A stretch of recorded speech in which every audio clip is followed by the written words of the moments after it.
কলকাতার ব্যস্ত রাস্তা। বিকেল হলেই ময়দানের সবুজ ঘাসে অনেকেই একটু হাঁটতে আসেন, বিশ্রাম নেন। রাজনীতির জগতে চেনা মুখ নৌসাদ সিদ্দিকীও আজ এখানে এসেছেন। সারাদিন রাজনীতি, মিটিং মিছিল, স্লোগানের ধকল সামলে একটু চায়ের কাপ হাতে বিশ্রাম নিচ্ছেন। কিন্তু সত্যিই কি বিশ্রাম আছে তার জন্য? ঠিক তখনই এক সাংবাদিক তার সামনে এসে দাঁড়াল। ভিডিওর মাঝে সকলের কাছে একটি অনুরোধ, আইএসএফ সহ ভাইজানের সমস্ত রকম খবরাখবর সকলের আগে দেখতে আইএসএফ ফরএভার আমাদের এই ইউটিউব চ্যানেলটিকে সাবস্ক্রাইব করে পাশের ঘন্টাটি বাজিয়ে রাখুন।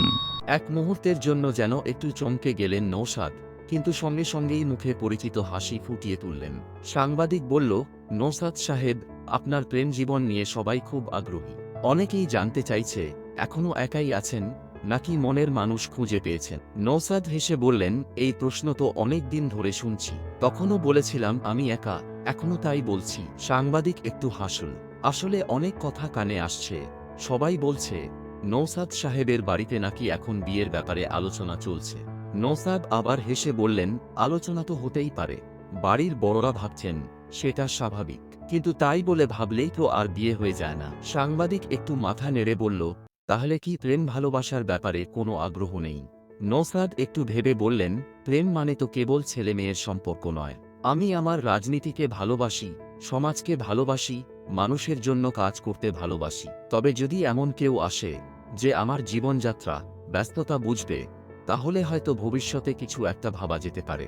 সাংবাদিক মৃদু হেসে বলল, কিন্তু আপনার মতো ব্যস্ত মানুষকে বোঝা তো সহজ কাজ নয়। যে আপনাকে জীবনসঙ্গী হিসেবে পেতে চায়, তাকে তো অনেক কিছু মেনে নিতে হবে। নৌসাদ হাসতে হাসতে বললেন, সেটাই তো। মানিয়ে নিতে হবে কিনা সেটা তাকেই বুঝতে হবে। তবে এটুকু বলতে পারি, আমি একা খাই না, আমার সিকিউরিটি গার্ড, ড্রাইভার, সহকর্মী সবাইকে নিয়ে একসাথে খাই। ভালোবাসা মানে শুধু একজনকে নয়, সবাইকে ভালোবাসতে হয়। সাংবাদিক এবার একটু মজার ছলে বলল, তাহলে যে আপনার মন জয় করতে চায়, তার কি রান্না জানা দরকার? কবিতা লিখতে পারলে সুবিধা হবে। নৌসাদ এক চুমুক চা খেলেন, তারপর বললেন, খেতে ভালোবাসি, খাওয়াতেও ভালোবাসি। তবে শুধু রান্না জানলেই হবে না, মানুষকে ভালোবাসতে হবে, সমাজকে ভালোবাসতে হবে, লড়াই করার শক্তি থাকতে হবে। কারণ রাজনীতির মাঠ কাদা পানিতে ভরা। বিকেলের আলো ম্লান হতে শুরু করেছে। নৌসাদ উঠে দাঁড়ালেন। সাংবাদিক শেষবারের মতো হেসে বলল, তাহলে আমরা সবাই অপেক্ষায় থাকলাম, কবে সুখবর আসবে? নৌসাদ একটু হেসে বললেন, সময়ই বলে দেবে। আপাতত আমি একা, আর খুব ব্যস্ত। এই বলে তিনি ধীরে ধীরে হাঁটতে শুরু করলেন।